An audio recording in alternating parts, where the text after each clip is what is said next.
Bom, tem uma pergunta aqui que interessa muito ao mercado. A gente, inclusive, deu uma tendência no Política Brasileira da semana passada, né? Na avaliação de vocês, qual a tendência para o resultado do julgamento do Supremo em relação à autonomia do Banco Central? Lembrando que, a quem está nos assistindo, que o Congresso passou, né, a lei da autonomia do Banco Central, teve uma ADIM questionando a constitucionalidade da lei aprovada, dizendo que tinha que ter sido uma lei iniciada pelo Executivo, não pelo Congresso, não pelo Legislativo. O Lewandowski, que é o relator da ADIM, votou a favor da ADIM, ali, dizendo que sim, existe uma constitucionalidade. O segundo voto era do Barroso, se eu não me engano, que pediu vista, e com isso o julgamento foi interrompido. A gente tinha uma tendência de que, ainda temos uma tendência de que o Supremo deve manter a constitucionalidade da matéria. E aí, o que vocês acham? Mudou alguma coisa, Cris, nessa semana? Movimento normal, né? Porque já era esperado essa movimentação do Lewandowski, e aí um pedido de vista do Barroso não acho que tenha tanto impacto aí na tendência do mérito sobre a constitucionalidade ou não da matéria, certo? Lucas, só levantou uma dúvida, né? Porque, de fato, é um tema, mostra que o tema é controverso, né? A gente já viu vários... o fato de ter sido o voto do relator, não necessariamente os ministros seguem o voto do relator. A gente já viu várias vezes o relator perder nesse tipo de julgamento. Agora, só lembrando que, como era plenário virtual, não existe muito bem uma ordem de votação ali. Os ministros vão fazendo o upload de seus votos ali, sem muita... No plenário físico é que geralmente tem... geralmente não, tem uma ordem... Quem tiver a melhor internet, vota primeiro, então, né? Exatamente, quem tiver.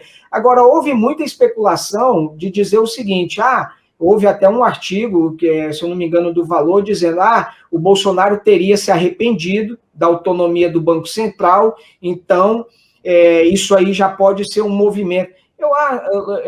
O Murilo pode até falar, o Barroso é um homem, é um ministro muito técnico, muito preciso, muito provavelmente ele pediu essa vista para analisar de fato melhor, para ver, porque o assunto é muito, muito delicado. E o fato do presidente ter eventualmente mudado de lado, se é que mudou, se agora ele não discorda, isso não tem influência mais nenhuma em relação aos ministros. Um fundo americano me perguntou assim, Lucas, o Bolsonaro vai fazer lobby para o STF declarar inconstitucional? Eu falei assim, irmão, se ele fizer, tem mais chance do STF declarar constitucional, né? Porque se o Bolsonaro começar a se movimentar no STF para fazer um lobby pela inconstitucionalidade, o STF vai falar assim, então toma, é constitucional. Então, agora, o julgamento é difícil, não é tão simples assim, uma matéria complexa. Cris, é uma matéria muito complexa e, tecnicamente, existem fundamentos para dizer que o questionamento tem fundamentos, não é? Por se tratar da organização do governo, enfim. Agora, por outro lado, existe também um aspecto político muito importante. O mercado gostaria de que a autonomia fosse confirmada, o sistema financeiro gostaria, as finanças internacionais do mundo gostariam. Então, isso também não pode deixar de ser considerado no julgamento.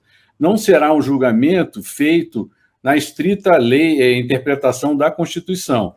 Ele será feito com base em toda a repercussão econômica e financeira que vai ocorrer caso se tome uma decisão contra ou a favor a lei aprovada no Congresso.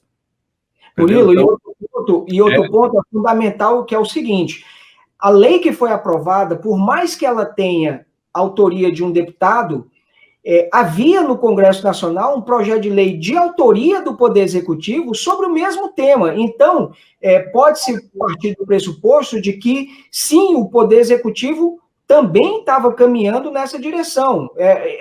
Então, se fosse uma lei absolutamente inovadora, onde se não houvesse... E se eu não me engano, é preciso a gente olhar isso, acredito até que o projeto estava tramitando em conjunto.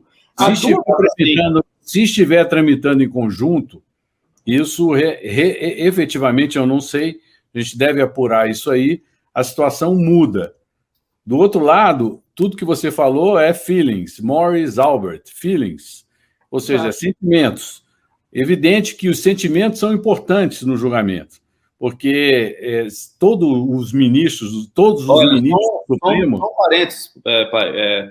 O texto do governo foi apensado ao texto então, foi apensado, então isso aí é uma justificativa para se considerar de que o tema foi incorporado à iniciativa do governo, porque quando se apensa um projeto de lei a outro, um projeto de lei encabeça a tramitação de vários outros, há um parecer que envolve todos os projetos que estão dentro daquele universo. Então, isso é um argumento muito favorável. Mas a questão fundamental é o seguinte, é que ele foi apensado na Câmara. Então, na opinião deles, esse projeto ele teria que voltar ao Senado para que o Senado também votasse de forma apensada, embora fosse o mesmo projeto. O projeto do governo foi apensado ao projeto do Plínio Valério, que é o senador, de iniciativa do Senado. E de lá, ambos foram, o projeto foi apreciado pela Câmara. Então, tanto o projeto do Senado quanto o projeto do Executivo foram apreciados em conjuntos pela Câmara dos Deputados. Essa é a tese do Banco Central. Inclusive, eu falei com um cara do Banco Central essa semana que falou, a gente está tranquilo, por quê? Porque o fato de ter sido apensado corta ali o vício da iniciativa, já que o projeto do Executivo foi tratado na mesma linha junto com o projeto do Senado. Seria um excesso de tecnicalidade, porque ele foi apensado lá na Câmara e teria que ser votado lá no Senado. Isso é uma observação muito elegante, hein, Cristiano? Um excesso de tecnicalidade, é verdade.